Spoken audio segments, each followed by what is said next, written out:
सो hello everyone once again. स्वागत है आप सभी का एक बार फिर से हमारे इस चैनल में जिसका नाम है बिट्स प्रैप। और आज जो हमारी रिएक्शन चल रही है that is called 100 most important reactions of organic chemistry for NEET JEE and BITSAT 2024। So मैं हूं Shivam Mittal and without wasting any kind of time आइए शुरू करते हैं हमारी नेक्स्ट रिएक्शन। इस क्रम में in the series going on we have discuss many reactions. हमने बहुत सारे रिएक्शंस को यहाँ पे डिस्कस कर लिया बच्चों। तो चलिए आज देखते हैं हम कौन सी रिएक्शन देखने जा रहे हैं। हमने देख लिए soda lime, Corey House, Wilkinson, Grignard. तकरीबन हमने काफ़ी सारी रिएक्शन डिस्कस कर ली हैं। Alpha elimination, E1 reaction, E2 reaction and then we have today what, yes, last class में हमने हॉफमैन एलिमिनेशन डिस्कस किया था एल्कीन बनाने की सीरीज में। और आज हम जिस रिएक्शन को डिस्कस करने जा रहे हैं that's my Cope's elimination. Cope's elimination IIT ने अपने एडवांस के सिलेबस में से हटा दिया था, बट स्टिल उन्होंने इस बार और इस तरह के इंडिकेशंस दिए कि जो जो चीज़ें उन्होंने सिलेबस में से हटाई हैं उस पर भी वो क्वेश्चन पूछ सकते हैं। तो without wasting any kind of time let us see कि इस रिएक्शन में क्या होता है। जेई मेन और बाकी एग्जाम में तो ये जरूरी है ही सही। तो लेट्स सी बिटसेट और नीट के लिए भी पूछी जाती है और खास तौर पर नीट वाले बच्चे ध्यान दें, it could be asked definitely because ये बहुत सारे लोग छोड़ के जाएंगे। तो ठीक है, देखते हैं cops elimination.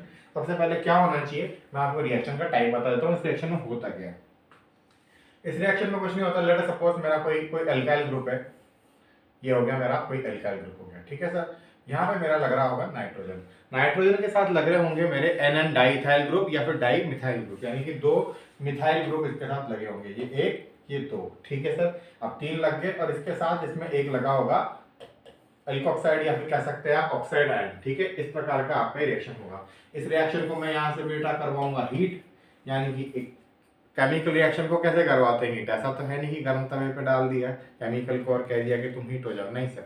we will take a test tube and then we put it on the burner or some other medium and we'll try that to see if it gets heated up। और फिर heating के बाद क्या होगा, what we call this heating we call it pyrolysis। यहाँ मैंने reaction में भी लिखा है pyrolysis।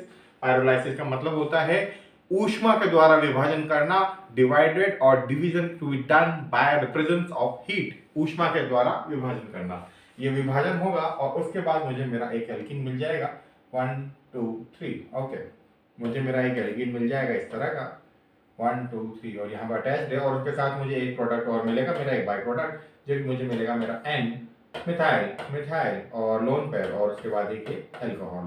तो ये वाली जो मेरी रिएक्शन है यानी कि एक एल्कीन का फॉर्मेशन NN डाइमिथाइल ऑक्साइड के NN डाइमिथाइल अल्काइल ऑक्साइड के पायरोलिसिस से, उसे हम कौन सा एलिमिनेशन कहते हैं, कौन सी रिएक्शन कहते हैं सर, हम उसे कहते हैं कॉप्स एलिमिनेशन। ओके, चलिए आइए इसका मैकेनिज्म स्टार्ट करते हैं, समझने की कोशिश करते हैं ये किस प्रकार की एक रिएक्शन है। किस प्रकार की रिएक्शन है ये इंट्रामोलिकुलर रिएक्शन है। इंट्रामोलिकुलर रिएक्शन हमने कौन कौन सी पढ़ी है सर, हमने E2 पढ़ी थी। ए की रिएक्शन में अटैक होता है बेस का, ए की रिएक्शन में सबस्ट्रेट लीव आता है और सबस्ट्रेट से एल्कीन का फॉर्मेशन हो जाता है। उसी प्रकार की हमारी दूसरी रिएक्शन है that two is a kind of intramolecular reaction. कैसे होगी चलिए देखते हैं। तो मैंने बताया था कि आपको मेरा कोई NN डाइमिथाइल, इसमें जरूरी क्या बात है, अल्फा हाइड्रोजन प्रेजेंट। तो सबसे पहले मेरा नाइट्रोजन, ये मेरा कोई CH3, ये मेरा CH3। अब तक आप लोग समझ गए होंगे ये मेरा एल्कोक्साइड, और ये एल्कोक्साइड प्रेजेंस होने की वजह से यहाँ पे जब नाइट्रोजन की वैलेंसी 4 बॉन्ड से अटैच हो तो यहाँ पे क्या आ जाता है सर, एक पॉजिटिव आयन। यस सर, क्या आ जाता है सर, पॉजिटिव आयन, ठीक है। उसके बाद हम देखते हैं 1 2 3 ऐसा कुछ अटैच कर दीजिए। 1 2 3 तो आप एक्सप्लेन करके बताता हूँ। CH2, ठीक है, CH2 और यहाँ पे लिख दीजिए CH3। This one and this one is the same thing, there are 3 carbon, ठीक है सर।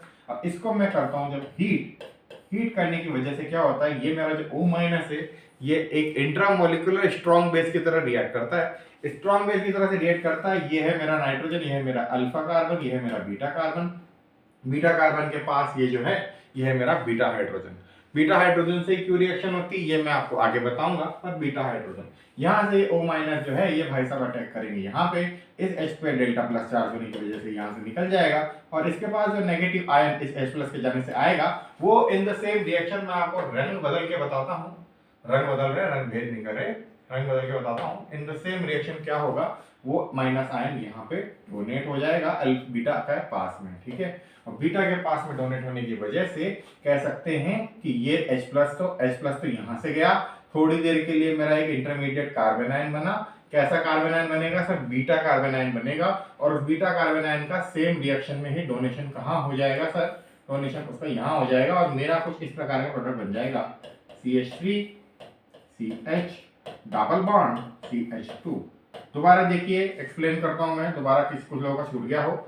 O माइनस जो कि एक इंट्रामोलिक्यूलर स्ट्रॉन्ग बेस से अटैक करेगा, कहां करेगा, बीटा हाइड्रोजन पे।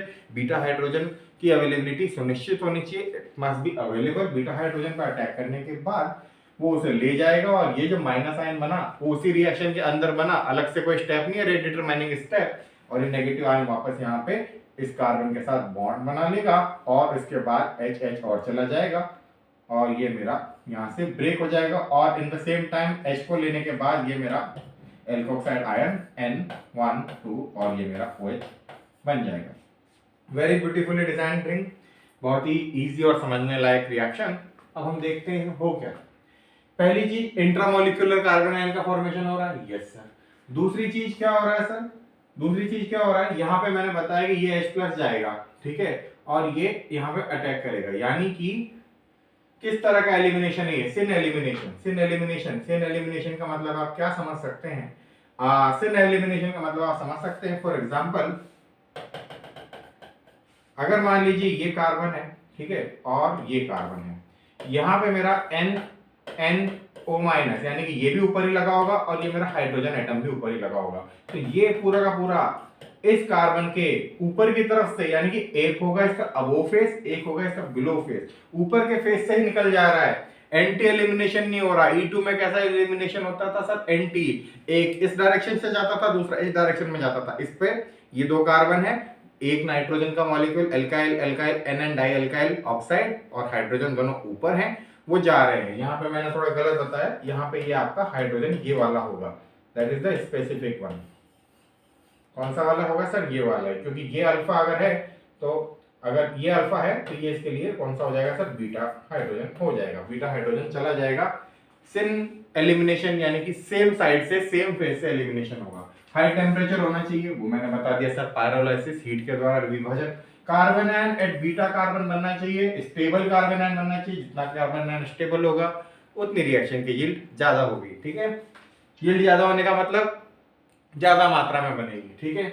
E2 इंट्रामोलिक्यूलर की तरह होगा, H plus will get remove from more beta H, यानी कि अगर बीटा हाइड्रोजन की अवेलेबिलिटी एक तरफ एक ही है बीटा हाइड्रोजन अवेलेबल है, हो सकता है सेकंड साइड पे दो बीटा हाइड्रोजन अवेलेबल हो, तो H प्लस का निगमन या फिर कह सकते हैं रिलीज या फिर लिविंग वहां से होगा जहां बीटा हाइड्रोजन की यानी H की जो अवेलेबिलिटी होगी मोर होगी। सपोज कीजिए एक तरफ CH है एक तरफ CH2 है, तो वहां से जाएगा, ठीक है। N oxides can be made through oxidation of tertiary amines with oxides। ये वाले जो ऑक्साइड्स हैं, ये वाले भाई साहब, इनका निर्माण कैसा हो सकता है, इनका निर्माण हो सकता है कैसे, ऑक्सीडेशन ऑफ टर्शियरी अमीन, यानी कि 1 2 3 डिग्री अमीन, 3 डिग्री अमीन होगा, उसका ऑक्सीडेशन किससे करवाएंगे हम, हाइड्रोजन परऑक्साइड से। हाइड्रोजन परऑक्साइड जो है पानी को साफ करने में, या फिर आपका जो बहुत सारी कंपनियां नाम करती हैं कि हमारा ऑक्सीजनेटेड वाटर है, पानी में ऑक्सीजन की अवेलेबिलिटी, नेसेंट ऑक्सीजन को बढ़ाने के लिए भी इसको यूज किया जाता है। Stereo specific reaction, stereo specific इसलिए क्योंकि सिन एलिमिनेशन हुआ था, एक कार्बन था दूसरा कार्बन था, दोनों के सेम साइड से हुआ था, that's why it's stereo specific elimination reaction. देख लीजिए, तो that was scopes elimination. I hope you enjoyed the session. अगर आपको मेरी ये क्लास ठीक लगी हो, आपको इसमें कुछ सीखने को मिला हो, तो आप मेरे चैनल को सब्सक्राइब कर सकते हैं और इसे अपने फ्रेंड्स के साथ शेयर भी कर सकते हैं। So all the best for your JEE, NEET, PITSAT and other examinations. I am Shivam Mittal. I am a faculty from Kota, Rajasthan. Thank you.